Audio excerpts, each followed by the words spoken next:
What is up, people? Today I'll be showing y'all how to improve your digital painting without use of a sketch. So for me personally, I feel like I sketch pretty well, but when I try to like color in my drawings or like paint them, it just doesn't come out how I want it to, and it looks kind of terrible. But I've been watching one of my favorite artists a lot, Andrew Kadima, and he paints in oils, and he paints like he doesn't even sketch, he just goes straight on the canvas and paints out his reference, and it's like super realistic and it's super insane. It's like beautiful. So digitally I've been trying this, so I'm gonna run you through how I did that and how you can improve. So firstly, you want to try just paint in the blob, like the general shape like of the skin, right? You can squint your eyes a bit to like fill in the shape of the skin, and then just where the features are. Then you're gonna paint in another blob of the hair. Paint in the hair. You're just building up the silhouette. You make sure your brush is pretty big so you can cover large areas, because you're trying to start big picture then go into the details. Then you can just plot where the features are, like the eyebrows, the lips, as well as painting some of the shadows. That's just so you can see how your proportions are looking, because you started off with a blob, and then after that point you start to plot some midtones as well, just to see how your portrait is coming up. And if you've trained your observation skills, you can already see that a figure is forming, but it may not be anatomically correct, but that's okay, because we just want to lay down the flat colors, just like the general shapes and the objects, the clothes, whatever we see in the background, right? Then we can start to plot in the eyes, start to plot in the color of the eyes, like the iris or the pupil. And of course it looks super flat now, but stay with me now, we're going somewhere. Let me cook. The more you use your brush to like highlight those darker areas, start to refine it. Try to think of yourself as like a sculptor. You just have this rock in the form of your blob, and you're sort of chipping away at all the uneven parts and imperfections, trying to make them look as accurate as possible. That's how sculptors work. They start out with a rock, it turns into a statue, right? So that's basically what you're doing when you're painting.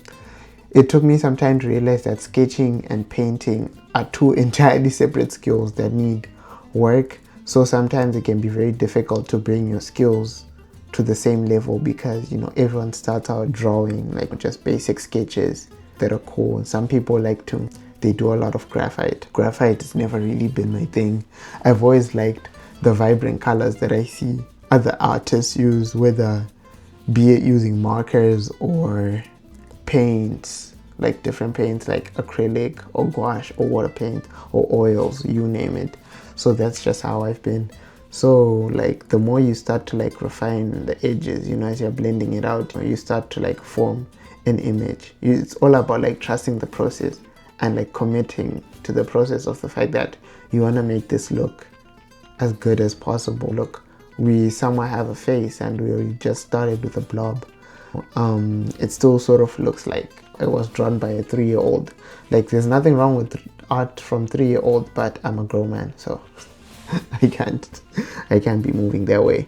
So now the more you go through it, you start to realize the inconsistencies, like some generalized shapes and blobs that are like nothing like the reference, and you're just filling in the shapes, starting to like refine the hair, picking from the colors you already laid down and polishing them. Sometimes it's helpful to like place a new layer on top to sort of start to make those changes, right? This way you start to see some things just gradually become clearer and clearer the more you're like making changes, and you're like working on one section at a time, and you just commit to the process. You just have to start the process.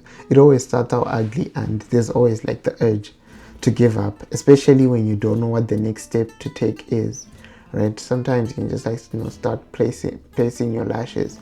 Lashes tend to be clumped up together, so like they're not always like straight lines, because the hairs on your eyelashes, like they clump up together from time to time.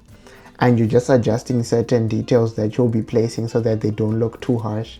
And as you're placing the highlights, I like to place the highlight first, then I sort of erase to just give them those sharp edges and make them pop.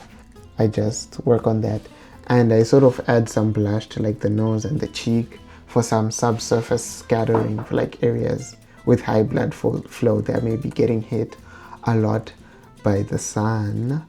And the more like I'm just refining all these micro features, it just helps me zoom out, actually see some parts of the head and the face that are like out of place, and I'm like just changing it, making use of the liquify tool. Especially like the liquify tool is really good for like making like slight changes, like moving a few parts, you know, just making those slight movements, you know. And that could be equal to just painting over your sketch and like painting something all over again to place it in the correct area in real life, because a lot of mediums can like stack on top of each other, especially like gouache is a pretty opaque and thick medium, so like you can always paint over your mistakes. So yeah, that's basically the same principle when using like the liquify tool. You just now start to like refine like the shape of the head, because you started with the blob, so it's pretty easy to just get lost in the shapes because you didn't make use of any methods like with a pencil. I guess for where I'm at in my skill level, I guess that's just really where I'm at, and I'll be trying to shift it back to try make the eye placement look as legit as possible, try make them look human. Sometimes, you know, I didn't get like the pop of the nose that I wanted, but compared to my other paintings, this is pretty good. So yeah, hope this was helpful. Make sure to subscribe. Have a good one.